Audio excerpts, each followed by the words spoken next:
All right, this is SFBarkast. I am Jeff Cleary. I'm Joe Gorman. Joe Gorman? I know. What happened? Andrew couldn't roll. Well, let me just tell people that Okay. I have a new co-host because Andrew, well, he knows what he did, and now he's gone. Look, And why would you want an iPhone 4 when you got a 5S? right, exactly. So Andrew's like no longer with us, and he's I just hope he doesn't do something stupid like start his own fucking podcast inside of bars. This podcast is dedicated. No, actually, Andrew is at home sick. Poor guy. We wish him well here at the Barcast. Yes, get well and come back soon. But I gotta admit, like in the short time we've been here, Joe's really settling into this co-host. I'm feeling it. Yeah, I feel this is what I was meant to do. you're like a natural. You're like a regular Jim Cotter. You are the second person to give me a compliment on my speaking abilities this week. Ooh, one night, me and my old roommate, we stayed up and we made a list of things that older people say that are actually really racist. And one of the things we came up with is when someone says, like a black athlete, oh, he speaks so well. Oh, yeah. So don't you think that was a little bit of a, kind of a dig? Like, someone saying to you, like, oh, your speaking abilities are so good, Joe. Jeff, it was a radio DJ who said I had a phenomenal radio voice. So if anything, I'm probably increasing the listeners 1,000-fold. Wow. You wouldn't have to work that hard to get our listenership up. Probably. Well, we don't know yet. So, Joe, where are we today? We are in the historic Vesuvio. Vesuvio. And actually, I think this is our first, double. We've actually been to this bar before, but only for, half a barcast. We had this really, weird, haunted barcast once where we went to Gino and Carlo, and for just some reason, we weren't feeling it. We were like, we got to get out of here. You ever have that feeling where you're in a bar and just something's not right? And you're like, it's not it's like intuition. It's not garden variety sort of anxiety. It's like intuition. You're like, we got to get out of here. It's a dangerous place. Not like we were in dangerous, but it was just nothing. It's not vibing. The vibe just wasn't there. So we did that. We were at Gino and Carlo. We're like, we got to get out of here. So we stopped the tape, came down here, and we did the second half. So we only had half a barcast here at Vesuvio's, which is on Columbus Street in historic North Beach. North Beach, and this is also, some have argued, where the whole beat movement kind of. The Beat Poets, yeah. Yeah, actually, it's on Columbus Street, but the corner is this small alley, and it's called Jack Kerouac Alley or Way or, I don't know, Lane. The writer was named after this alley. Yeah, exactly. The writer probably came and saw that alley, and it's like, that would be a great pen name. Right. But, North Beach is, a weird neighborhood because, and the same thing happens in New York City, where it's the Italian neighborhood is right next to the Chinese neighborhood. Yeah. So, if you're at Vesuvio and you take a hard left out the door into Jack Kerouac Alley and you walk half a block down, you're in Chinatown. You're in almost in the midst of Chinatown. Yeah. It's a perfect intersection. This neighborhood used to be, I guess, where all the beat poets hung out, and now it's still a destination. When people come in here, you see people taking photos and stuff, but I wonder what it was like way back in the day, because now there's a lot of strip clubs here, and it's a good sort of Friday or Saturday night. Although we were interviewing Mr. Joe Tobin a couple barcasts ago, and he said it's a shit show on Friday and Saturday night around here. Well, that's because everyone comes here to drink, but locals don't want to come here to drink, Yeah. rather than just- Where do you go when you're in North Beach, Joe? I'm in North Beach, Golden Boy Pizza, but I like Specs across the street. Yeah, Specs is a good bar. Specs, it has a sign that says it's a museum. Yeah. I'm like, that's kind of weird. The qualification to being a museum.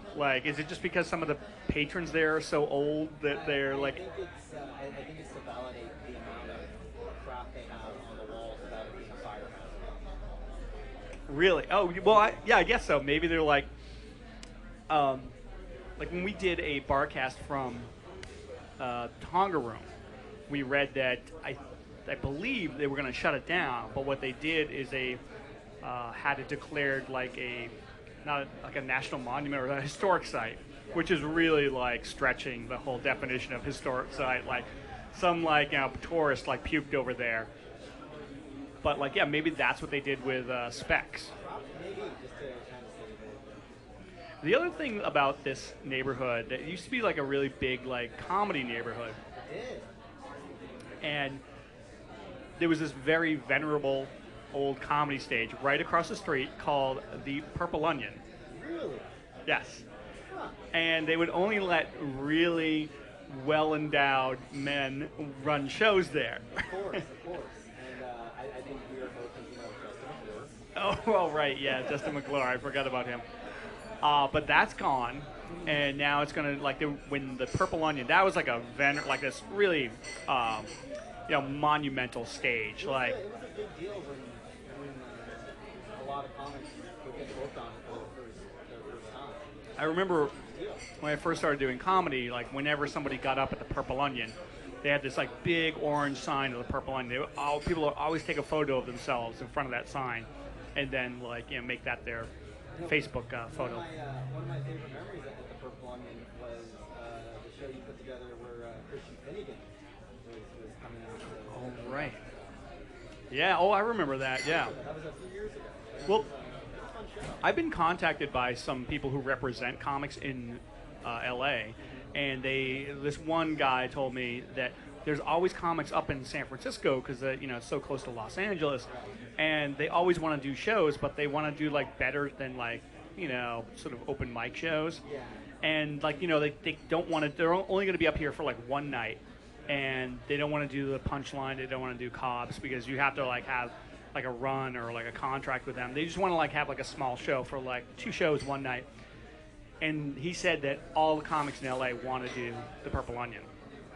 And like Zach Galifianakis did his show there, Christian Finnegan did his show there. I remember Rory Scovel did a show there. But like then it like closed up, and there was this rumor that it was going to be a strip club. Yeah. And guess what? I got word recently that it's going to be a comedy club again. This is the first time this news has hit the airwaves. I think so. On this Barkast? Yes, yes it did. Breaking news. Comedy is back in Northfield. We should have that breaking news like da da da da da. Just in. So Andrew's like out sick, Uh-huh. and like I gotta say that like for some reason he gets sick a lot. How do you avoid being sick? I take a multivitamin. That's it? I take a multivitamin and I take a lot of omega-3 fatty acids. Really? And you think that works? I hope it does, or the placebo. Do you get sick a lot? I don't actually. I think the last time I got sick was a year and a half ago, and it was 2 days I was sick. And, So a Coke binge? It was pretty much. Nothing. 48 hours of watching It's Always Sunny in Philadelphia.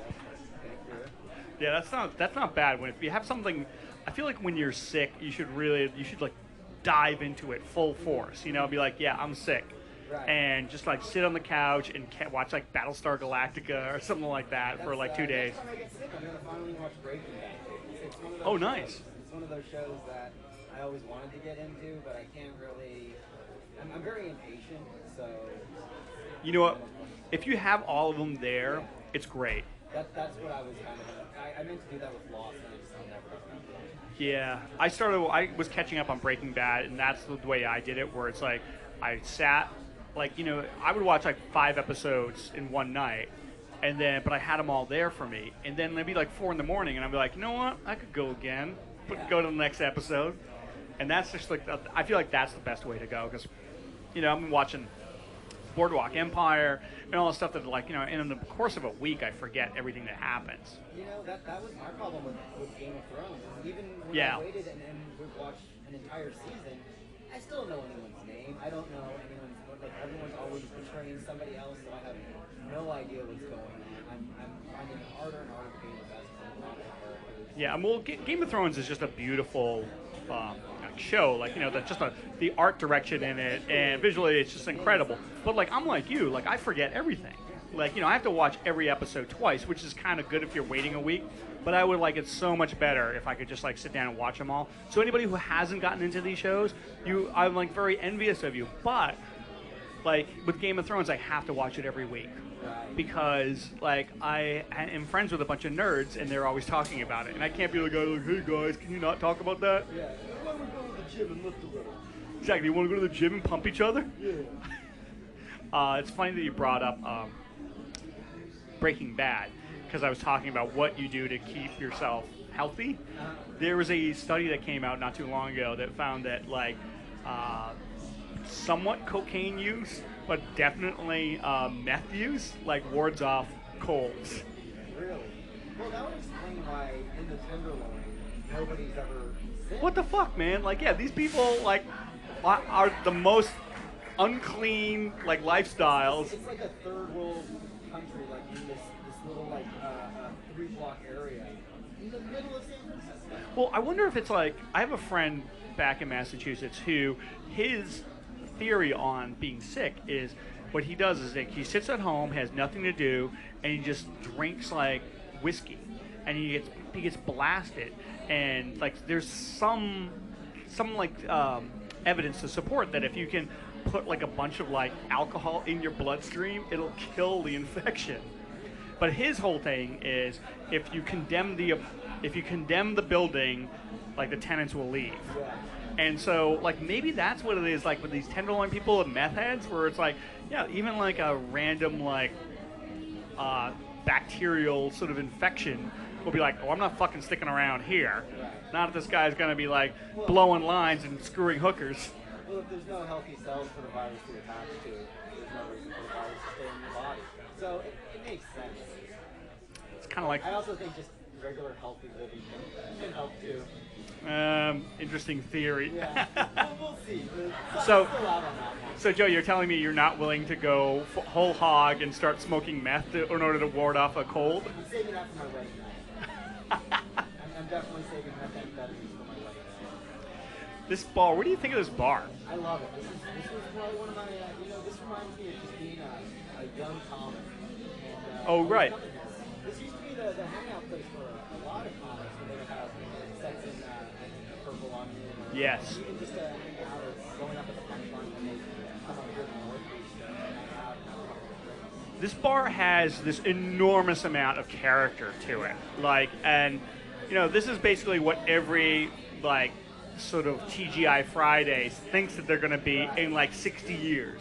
Because there's all the walls are, like, filled with, like, framed old, like, newspapers and photos of James Joyce, and it's like, like stuff that really has a lot of meaning. Right. But like when you do it like at TGI Fridays, it's like you feel it's an affectation. Right.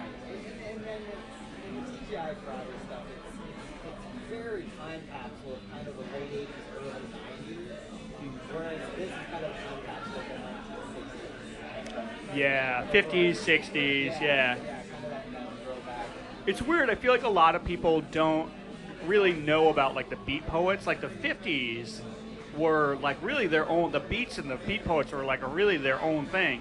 But when a lot of people think of San Francisco, sadly, they just go, "Oh yeah, like Flower Children." No, Yeah. not like fucking Flower The hippie Children. movement, Right. kind of, yeah, like all the protests.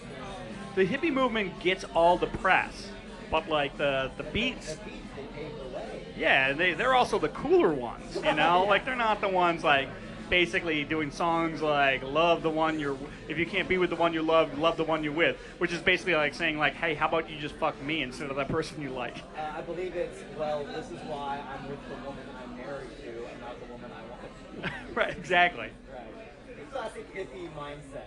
Oh God, I hate the hippies. I don't know what your position on this is. I'm angry all around, Jeff. I don't like anyone. I think when I was younger, I listened to too much. Like when I was a kid in high school in like the mid '80s, everybody listened to '60s music. So like everybody was like really into like hippie stuff, like the Grateful Dead and all that stuff. And that's when I discovered like punk music, and like punk and hippies are. Oh, our guest just showed up here. You never know who's going to show up next. Rob. Oh, sorry. So like now, that's kind of. Get that in garage, Ken. We'll fix it. No, that's kind of a tease, because the reason why we're here at Vesuvio's is because our very special guest picked this place, and this is the place he wanted to be in. Yes, So, excellent taste in bars. okay, so Who is this mystery guest, Jeff? Well, we're gonna we'll tease that and we'll come back and we'll introduce him. Stay tuned, folks. I'm sorry I got my story about the hippies and the punks got cut short. Basically, they're like. They're terrible people. Well, they're oil and water. They hate each other. So, and I was a punk when I was in high school. I wanted to be a punk. I wasn't really a punk, but like it's so much easier. It was so much easier for me to hate hippies. Okay, so this is SF Barkast. We will be back from Vesuvio with our special guest. All right, and we are back at Vesuvio. Yes. Joe, how do you like it so far? I love it. This is probably one of the best bars in the city. Okay, I want to enough of you. All right, enough of that bullshit.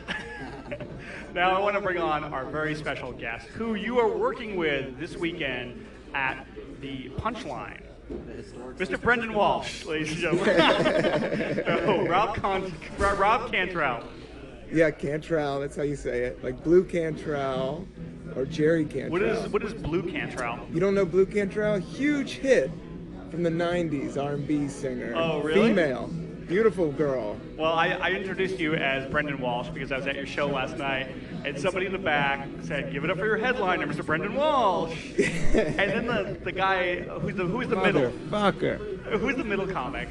Connor Callicut? Yeah, and he went up there and he made fun of that guy and he said, "Who's that guy like talking about Brandon Walsh?" And I was like, "You got it wrong too, dude." Yeah, that was with the show they were announcing. I was headlining Wednesday, so some stoner in the back was announcing the show and totally spaced. Like, Give it up for your headliner, Brendan Walsh. He's sitting there right in the back and he's looking at me. And I was just like, this fucking stoner. has that happened motherfucker. before? You've been doing comedy for a long time. Yeah, people mess up. People mess up a lot. That's just a part of it, especially when you're dealing with people that aren't getting paid. So it's when somebody announces it from the back, usually to start the show. Thank you so much. So when they're not getting paid, so it's usually like a kitchen guy or a door dude. Right. And he's not a theater person. He doesn't Right. give a fuck. He's just nervous as shit. He just wants to spit it out as fast as possible. But you know what's funny? When you're sitting in the crowd, like you hear that voice, and you're like, wow, whoever this is like that guy who comes in front of like the boxing, and goes like, let's get rid of it. The guy, the voice is like, this guy's a professional. Then you realize, no, it's a fucking dishwasher. Yeah, so that's what it was. Just some dude getting it mixed up.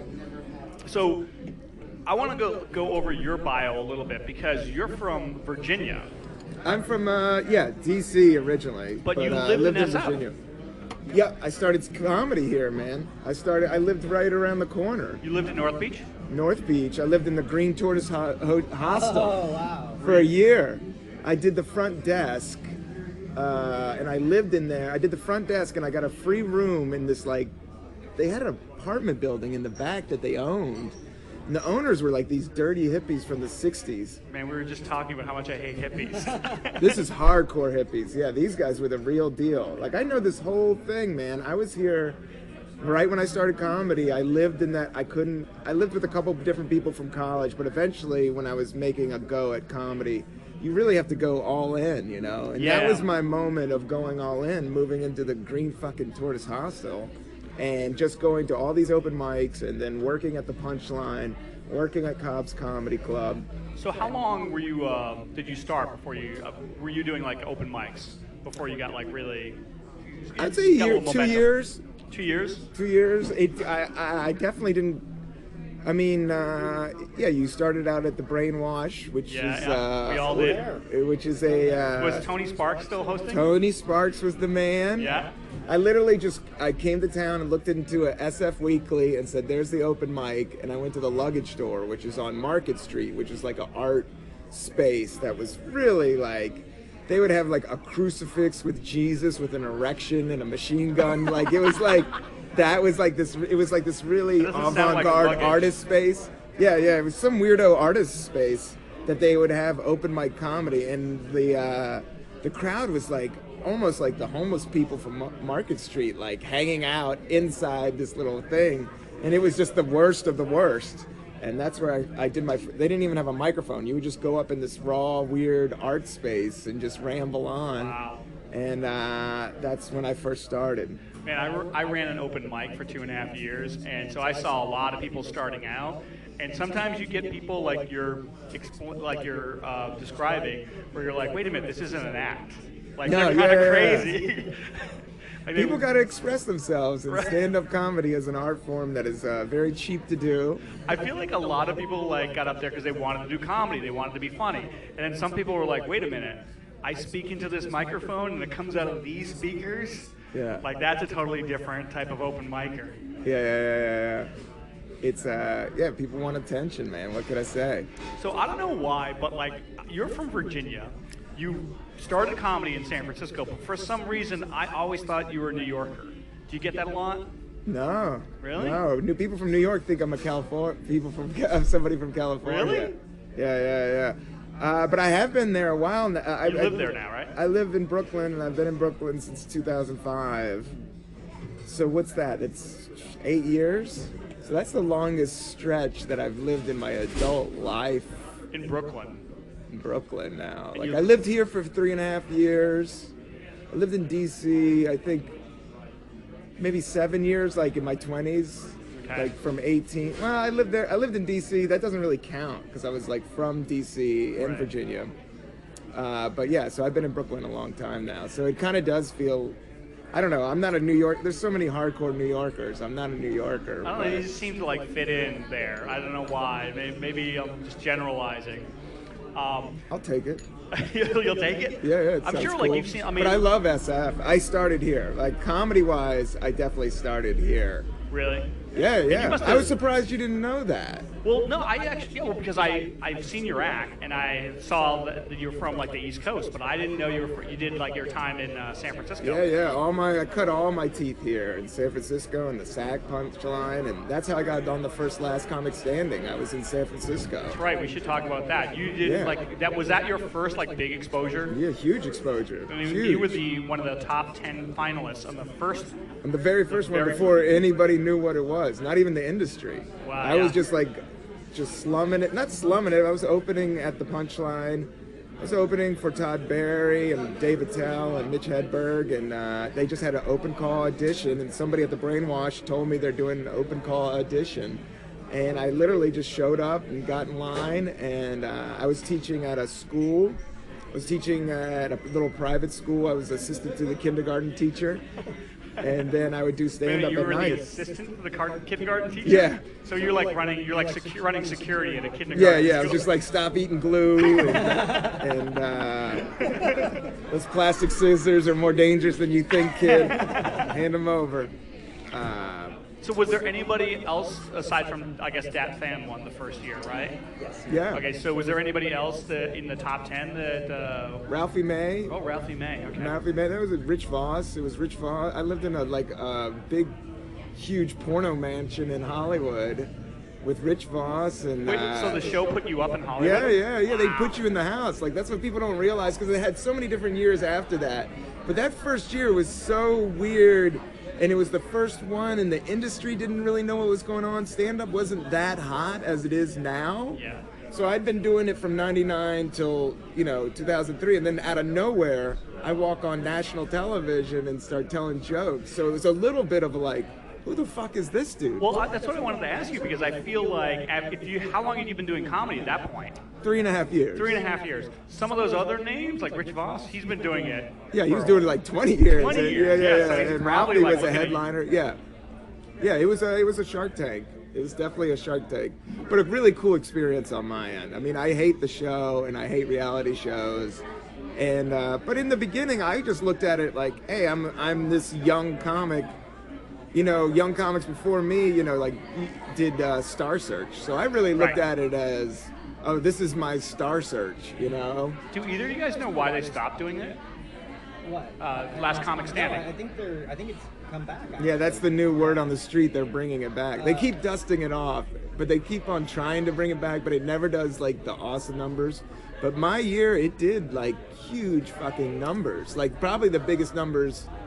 The second year I think was the biggest, but my year was like the second biggest. Like huge numbers. In this age of like reality television, I feel like it must not as far compared to like actually producing a television show, it must cost like a fraction of that. and then like when people like dig it. Yeah, they didn't pay me anything. Paid you an exposure. Is that what Barry Katz told you? Yeah. Did you ever meet Barry Katz?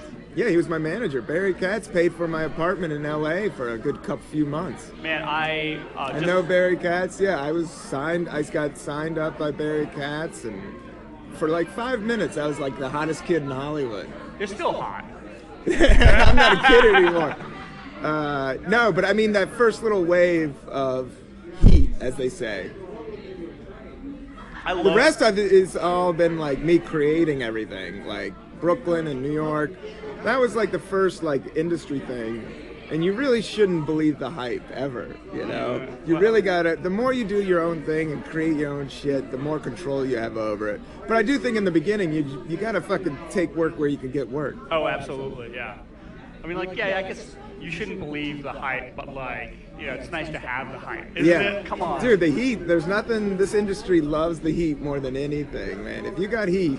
You could be an alien with like 3 eyes. If they think that you got the heat, man, you're gonna get calls. Wow, that's great. No, it's not. It's scary. Because nobody's really looking at the real thing. They're just like, oh, somebody's talking about this guy? Well, then you gotta have to like play up to their expectations. Yeah. All right, let's take a break and then we'll come back. Cool. All right, this is SFBarkast. We are at Vesuvio with Rob Cantrell.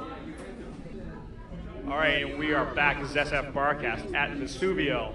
Joe, you having a good time? I'm having a great time. You better kind of pipe in, or I'm going to fucking get rid of you like I did with Andrew. You said this is all just gonna be fixed in GarageBand.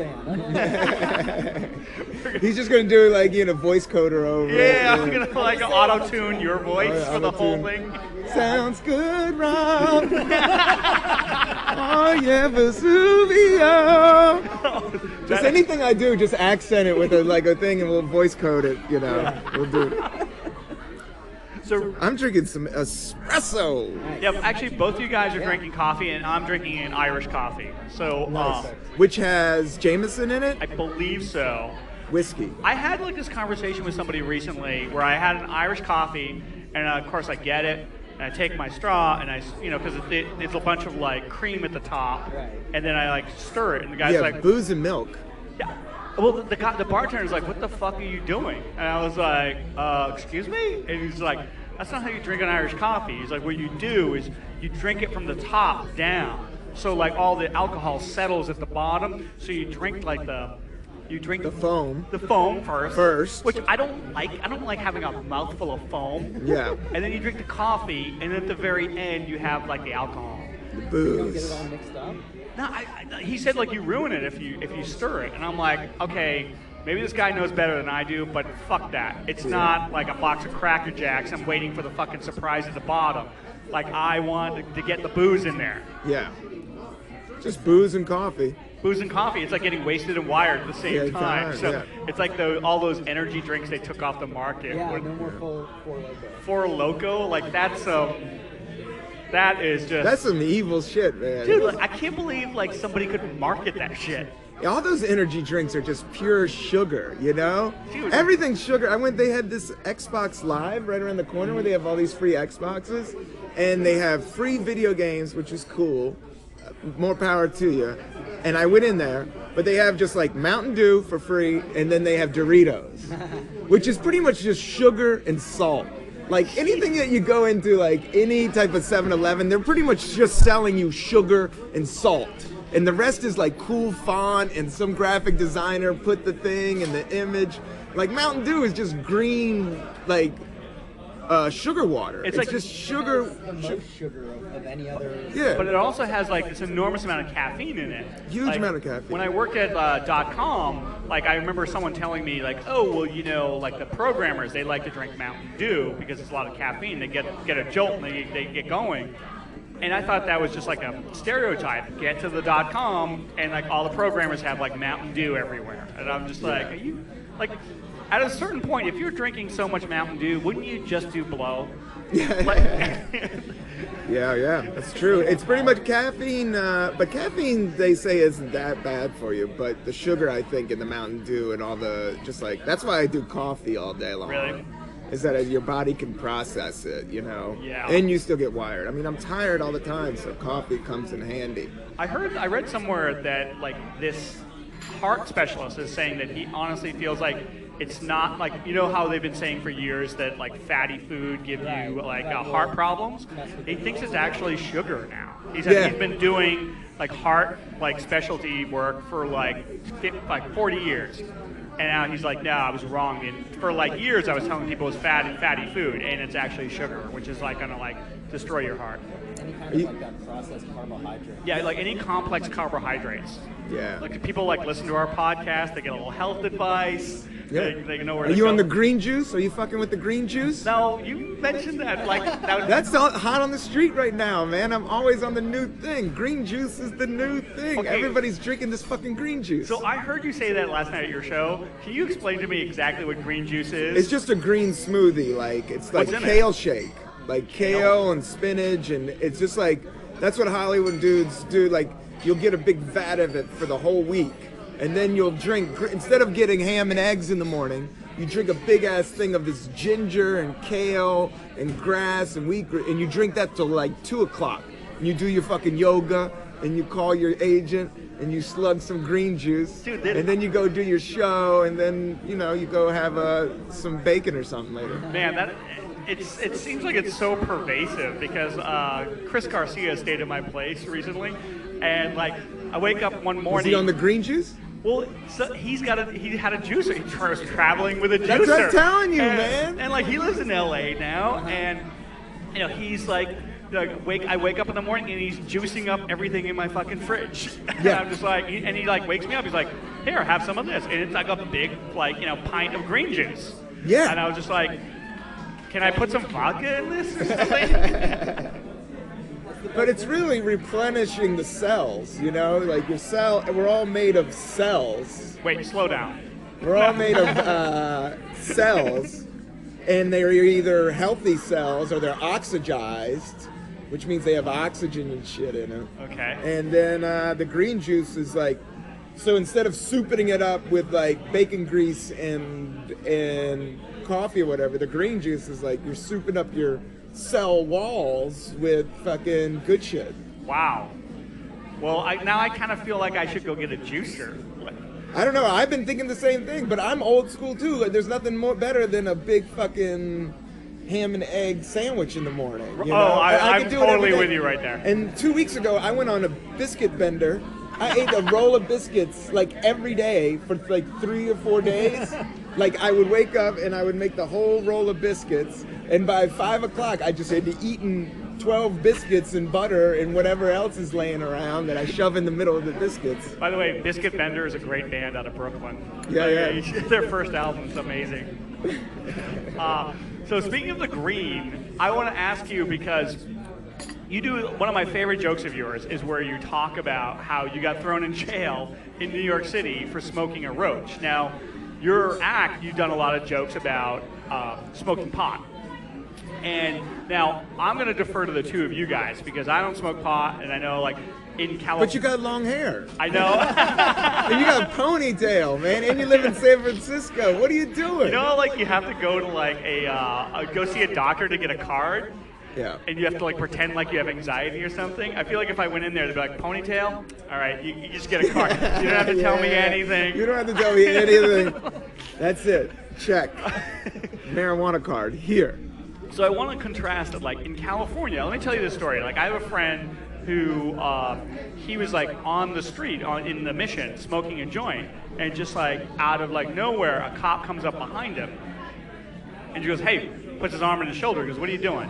And the guy goes, and he starts feeling his pockets, and he's like, "Oh, I got my card. Let me just give it to you here." And then like he doesn't have a card. He's like. He's acting here. He's already bullshitting. He's already bullshitting the cop. And then he goes, "Oh shit, I forgot my card at my place." And the cop, who's holding his joint, hands it back to him and goes, "Always remember your card." And then like walked away. Now I want to contrast that with what happened to you in New York. The same thing, you were smoking a roach? Roach, yeah, and then like a squad of like 7 cops come out of nowhere in a van and like throw me up, cuff me, You got no, not even. It's really illegal what they do. They didn't even charge me with anything. What they do is like they put you down in this holding cell, and it's pretty much a scare tactic. But since I couldn't go to the precinct, I had to go to the Tombs. What was it, like a Friday night or something? Friday nights. Yeah. The judge wasn't there, and they have like one judge, and then everybody goes to this one judge. So then it takes like 2.5 days to get to him. So if people don't know, the Tombs are in New York. Is like this big federal holding cell right before you go to Rikers. So it's like is it in like Manhattan? Or? It's in Manhattan. It's like in where like City Hall is. So you go to the basement of like this fucking huge ass federal building. This is true. I was in the van, and I think I tell this story on stage a million times. It's actually out of my act, but it's on my 2009 album that I recorded here in San Francisco. But this is true. Like I remember I was in the back of the cop van, and there's like 7 cops, and they're listening to the radio. And we pull up to the Tombs, and the Tombs like this big federal building. It looks like a Capitol building, but with like no windows. It's like this, something out of the Illuminati. And it has this, it had this huge industrial garage gate where the cop van would go down. And right when we pull up, this gate starts to open. Right then comes on the cops' radio, Pink Floyd, "Welcome to the Machine." And it's like, "Welcome, my son." Did you lean To over? the machine. I was scared shitless, man. I was 35 and handcuffed, stoned in the back of a cop van. Do you think there's a chance that going to the Tombs? Like it was like something out of your worst nightmare. Do you think there's a chance they play that song every time they go to the Tombs? Yeah. They just know that it's gonna mind fuck the stoned tourist. Yeah. So guys like, hey, don't do that. They're gonna shit their pants back there. Yeah. So like, what do you think? Like, you travel a lot. You must do comedy. Like, the differences between going from one state where it's practically legal, like California, and then going to a place where you could get thrown in jail for like a weekend. Like it's like a different country, isn't it? Yeah, you really have to be like a soldier of fortune. Like you really have to just know your wits about you and understand, okay, I'm in the South. I better not fuck around. Yeah, like Joe was saying that. Or like in a hotel room, like you can get popped in a hotel room really easily, man. Really? You're pretty much a standing duck inside your own hotel room. Because if you stink up the hallway and then they call the cops on you, they kind of got you. Wow. I've heard of a lot of people getting busted in hotel rooms, so you got to watch it. Wow. Like Joe, you were saying that like in Texas it's really bad. Oh yeah, you can't fuck around in Texas. Fiona Apple, they busted. Maybe Austin, you can. Yes, Austin is like, but anything outside of Austin, you better watch your ass, man. Wow. I used to joke that like, especially in the Mission, like there's so much cocaine going through the Mission that like it would be like I feel like if you were a cop and you busted like a hipster kid in the Mission for coke, like all of your other like cops would like never stop making fun of you because what like a stupid bust that would be because it's everywhere. But like it's just a completely different world. Like if you Speaking of bars, some bars are just known as coke bars. Oh yeah, absolutely. I mean, there's some in this neighborhood that the only reason that this bar is open is because people are selling a fucking shitty 8-ball out of it. Oh yeah, and you know what? And in the 80s, that's how it was. And New York was a coke town, 100%. I heard like the Eastern Seaboard actually is still a big like coke haven, and like it's because like meth is really like cheap. And that's in Middle America. Yeah, meth is all like, Middle America, even California is more methy, but East Coast, it's but like... supposedly that, like from DC all the way up to Boston, like people still have money to buy coke, I guess. Yeah. And like that's why it's like still big there. Yeah, cocaine, when I was growing up, was around, like that was like the shadier drug. 80s. And then pot, people couldn't get access to pot as well, and the pot was kind of shitty, you know? Yeah. I didn't smoke good weed until I came out here. Oh, really? Yeah, so I grew up on like shitty weed. And then I came out here, I started doing stand-up comedy, and dude, Do you feel like those... I used to, the bartender at the Punchline used to sell 20 bags. Like, oh my God. He's gone. But I used to go there and do my comedy and then get a 20 bag at the thing and smoke out with all my friends out after the show and shit. Well, I loved it. I saw this documentary about like the Boston comedy scene, and it was like Lenny Clark and all those guys. Oh yeah, those are all 80 back. cokeheads. Yeah, exactly. Well, yeah. he said that like if you had a car, like supposedly in the 80s, like you know when Eddie Murphy Richard Pryor were really big. That was like the heyday of comedy. Like every town had like 2 comedy clubs, and like they were packed on like Thursday nights. And he said that like, yeah, if you had a car, you could like do five sold out shows in one night. But he also said when you went and talked to the whoever was like running the show, you could be like, okay, you can pay me in money. You can pay me in coke.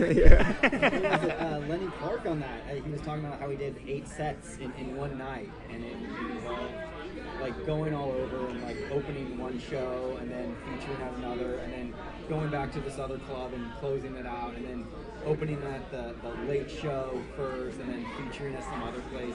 Do you kind of feel like, I mean, like both of you guys do comedy, you're very successful, but it's like, can you imagine what it must have been like in like the 80s, like doing sold out shows wherever you went? Like, yeah, but I think a lot of that's dreamed up a little bit. I think there was a few years that it was a kind of a sweet spot. Yeah. But then it got flooded with a ton of hacks. yeah. And that's what happens. And then people are like, oh, you know, it's just annoying people on stage now. And then like when I started stand-up comedy in the 90s, you couldn't get anything uncooler than stand-up comedy. Oh, yeah.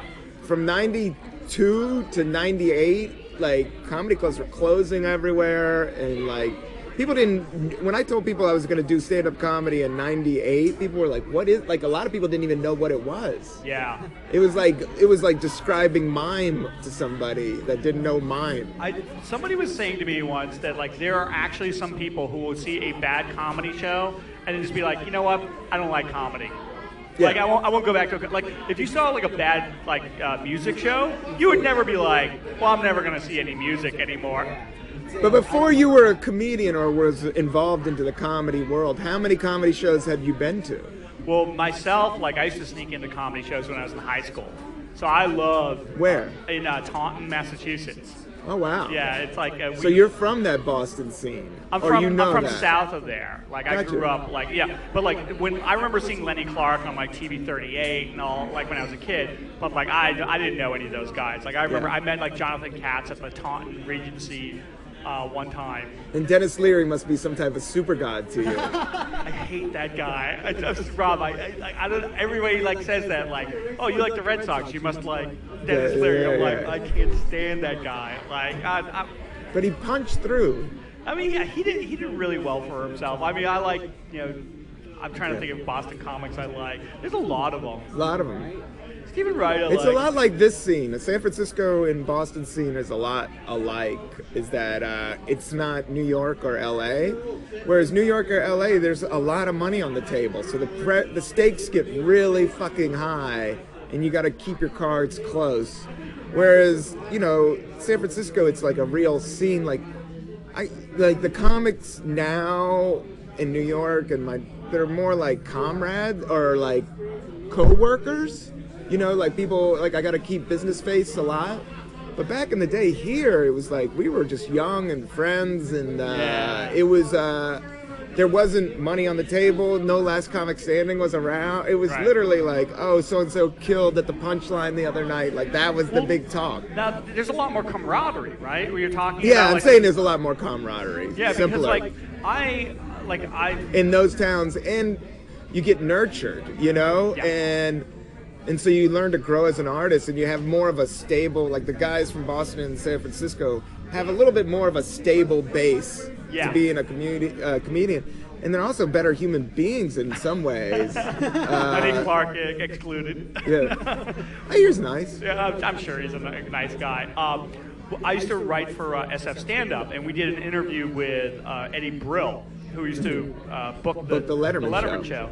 And we asked him, what is the best like city to start out doing comedy? And he said it's clearly either Boston or San Francisco.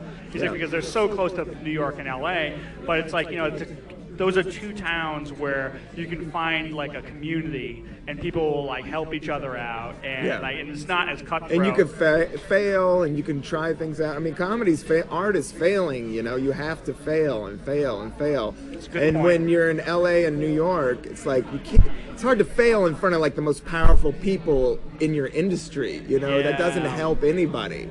Yeah. But you fail here, you get to take more chances here. You get to have more fun. You get to grow, and you learn how to work all different kinds of rooms. Like So a lot of the New York comics are like either this room or that type of room. Some people are starting to blend in, but here you gotta like do like the punchline, you gotta do Cobb's, and then you gotta do some hipster room in the Mission, and then you gotta do a gay room, and then you gotta go to Oakland, do a black room. Like you just learn all the different styles, so you become a more versatile comedian, you know. Yeah, when you think about it. In the long run. And that also is good to have in like your holster. Yeah. Where it's like, yeah, like I know how to work like sometimes, like when I'm at the punchline, I remember, I forget, it was either Robert Hawkins or the guy from Boston, the red-haired dude. Bill Burr. Bill Burr. One of those guys, I forget who it was, but like the first half of his show, he was doing like half like sort of kind of bass, sort of like bass humor, like almost like fart stuff, and then half like really intelligent stuff. And he realized none of the intelligent stuff was landing with that crowd. Yeah. So the second half of the show, it's almost like you could see him going, nope, we're going to go with that. Yeah. And like he killed the entire rest of the night, but all the stuff that I like, he didn't do. And I was like, but it's not because he's not like that. It's because he's getting paid. he's playing the Yeah, he's like playing the room. He's like a DJ. That's Yeah, like, yeah. you know, people aren't dancing at this song. So Yeah. we got to like change it and like play some stuff that they're going to dance to, you Yeah. know? All right, you want to take a break? It's all about, yeah. Oh, sorry, what were you I was going to say, gonna Joe? It's all about being relatable. It's about being relatable and likable, and I think if you can get an audience to like you, then... You look like a junior Joe Bartnick. Has anybody said that? Everyone says that. You know, that was the first time Molly put me up. At the punchline. Junior Joe? Joe Bartnick was there, and she was like, "Your father's here," and I was like, "Anyway." That's awesome. Yeah, and then Jason Down's wife Claudia took a picture of us and sent it. So there's a picture of Joe Bartnick. He's got to get you out on tour with him. Yeah. How many like fake fathers do you have? Because I'm one of them. You're one. Amin Elbari, Chris Tinkle, Joe Bar. I got a good group of father figures in the comedy scene. I once told Joe that I'm going to marry his mom just so I can make him clean his room. And I can like ground I him. her on Facebook. It got real. Oh shit. Yeah. Joe's mom's hot though. I mean, he's got like he's kind of burying the lead here. She's Time to take a break. She's slamming. Oh yeah, we'll be right back after I make a phone call. Joe, what's your number again? All right, this is Oh, SFBarkast. fuck this guy. Don't trust this guy, Joe. He wants to fuck your mom. Joe, I let you be on my show. This is just a headset. You could do this on your phone right now, my man. Yeah, Joe's headset's not even plugged in. We don't have it. In Vesuvio, he didn't fill out any forms. This is so illegal. All right, this is SFBarkast. We'll be back from Vesuvio. Let's land this plane. Let's do this. Stick to landing, fellas. All right, and we are back at Vesuvio. SFBarkast. Joe, how you doing? I am fantastic. Rob, you picked this bar. Why did you pick this bar? I love North Beach. It was easy to the hotel. I could just walk to the street. No, this is like a classic SF. I remember coming here like one of the first times I ever came to San Francisco and had beers. And we're upstairs. It's like this cool balcony. And Vesuvio is like this oldest bar here, maybe. Not the oldest. Specs, I think, is the oldest bar across the street. But this is right next to City Lights bookstores where the Beats came from, and I used to live right around the corner at the Green Tortoise Hostel. So this is a coming home for you. Yeah, this is all. I knew all these street urchins when I lived at the hostel. Like literally, I got a couple great stories. But I lived at that hostel, but there was all these like street kids that I knew because it was all like backpackers from Europe, and then like runaway strippers from Sacramento that lived there because there's like 5 strip clubs right on this thing. Yeah. And I used to mop the floors at the hostel and Literally. check people in. Yeah, literally mop the floors. And I was single at the time. There was This is a dirty story, but I'll let it. Like one time I was mopping, and it was like 3 a.m, and this stripper came in to check into the hotel, and they were like, "Rob, don't let strippers in." I didn't know she was, and I checked her in. That's like going against all of your carnal urges.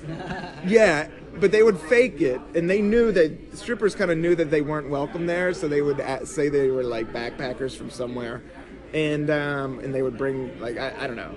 It was just like kind of a shady thing. It was like $50 a night, and yeah, I remember mopping floors, and the girl ended up like we're talking, and then she ends up taking her shirt off. like, and showing me her fake breasts. Like, what do you think of these? It was like one of those like out of like some type of 80s sex comedy things. Like, I've never had one of these, like, total porno scenario. And I was a complete loser at the time, like 28, still open micing it, mopping floors. Like, it literally was like this angel came in. I hadn't gotten laid like in 2 years. You're like, I never thought those stories were true. Never thought those stories were true, and it was happening to me. And then she's like, okay, she puts on music and starts giving me a lap dance. I literally come in my pants in the first 30 seconds. So I have this like godsend there, and I think she wanted it. She wanted me to give it to her, right? And so she does this sexy thing, and she's dancing on my lap, and I just go, and then she literally like gets bummed out, like, oh, you just came, and I'm like, yeah, I'm sorry, you know. And then she just went up to her room, and that was it. Oh. And I never had sex. It ended up being the best case scenario, like no disease, no nothing. Yeah. And I had this, like, she was probably a complete psychopath with HPV 9000. And that's a great rapper, isn't it? Yeah. HPV 9000. And then there was another time at Jazz at Pearls, which I love this street. Jazz at Pearls used to be like 7 days a week, like the best jazz in the world. It's closed, but the building's still right there. But it was like a cool scene. Like, you would go in there and all the jazz people would be in suits, but like cool suits and sunglasses. Like, they were left over from like the real deal. It was like, I think it was like the last of the Mohicans. And you would go in there and play $10, and you could pay $10, and you would see like the best fucking jazz, and it sounded perfect, and the room was like just set up nice. And I remember taking a date there. Like, I met this girl from Vancouver, and we went out on a date. And it was like the best night. It was like I went and saw jazz, and then we came over here to this Vesuvio and had drinks. So, yeah, I love it here, man. Yeah, this neighborhood is great. This neighborhood's great. I mean, it's a little bit fading away a little bit, but Vesuvio still is the real deal. Yeah, it truly is. So I want to like say to you, Rob, like last time I saw you, you were doing a show at Hemlock. Yeah. Okay, so you did a show at Hemlock, and one of my friend's buddies, my friend was like a DJ, and all his buddies were like these, like people who never go to comedy shows. And so he brought his buddies there, and they had a really good time. But when, I want to apologize, because when you do a joke where you start talking about like going to see the Fat Boys, like my friend's buddy just like starts screaming, like he loved the Fat Boys. And I think at one point you had to go like, all right, hey, let me get through this, buddy. And that's cool. Your man. whole story about like going to see the Fat Boys in like your white Fila out like tracksuit. Yeah, like, I was in a full Fila suit. Yep, the Fresh Festival. The Fresh Festival. That just is an amazing, amazing story. My first concert. Yeah. I totally forgot about Houdini. Houdini, The Freaks Come Out at Night, one of the best songs ever, man. Pump that, that'll get the party rocking right now. I like recently went back and downloaded some early Run DMC, and I was just like, oh man, I really missed this stuff. Yeah. You know, like those guys were amazing in the 80s. Yeah, I was telling Rob at the bar, like he was playing the old Run DMC after my set, and I was like, yeah, you know, Rick Rubin produced all these albums. Yeah. That's all Rick Rubin and Russell Simmons did all like all the tinkering and just making sure everything was right. And that's when they were like single and smoking angel dust and like desperate for money. So it's like that's when you get an artist at their prime, when they're really hungry, you know? Well, somebody sent me like a photo from, I guess like in Rolling Stone, they recently did an interview with Rick Rubin, and he went back to his old NYU dorm. Now I went to NYU as well. Oh, and cool. like if someone like sent it to me and like, oh yeah, he's like sitting in his old dorm at like Weinstein like dormitory, and like he's like basically like, yeah, this is where me and Russell Simmons started Def Jam Records, and we basically sort of defined early rap and hip hop. Yeah. And like, yeah, you look at like all the shit that Rick Rubin had his hands in. It's amazing. The guy is like he's like a walking museum. Yep. Like did a bunch of Slayer records that people don't know, and like all these weird metal bands he's done, and like, but now and then it just kept on building. His repertoire just kept on building and building and building. Now he's like, kind of like a Obama type figure, you know. Yeah. The music, it's like he's almost too big. Yeah. Mythical. That's true. All right, so you want to sign off? All right. Are you guys? this podcast isn't going to drop until Monday, so it'll be after your sets at the Punchline. But Cool. I want everybody to go out and check out Rob Cantrell. Like I was watching some of your Universally Speaking videos. I think those are really great, and you're one of my favorite like young comics. Oh, thank you, Steve. Thanks for having me. And you said like last night at your show, like how old are you? I'm not going on record on that. Okay, all right. But you know what? You said. And I said I'm 40. I am 40 years old. Let me just say, like, you do not look 40. Like, you could tell, like, you look like you're still in your 20s. Green juice, green juice. Green juice and what is it? Singing, Push-ups. Singing and dancing. Singing, dancing, green juice, push-ups, vaporize. I really You think can live forever, kid. Naps. the sky's the limit for you. Oh, thanks, man. You're one of my favorite like young comics. And Joe, thanks for being on. This was fun. Joe Bartnick Jr. Joe Bartnick number 2. JoeBartnickJr.com. Tell your other dad I want to fight him for your love. All right, this is SFBarkast. We're signing off from from Vesuvio. Vesuvio, San Francisco. All right, thank you, Rob. Thank you. Thank you, Joe. Thank you, Jeff.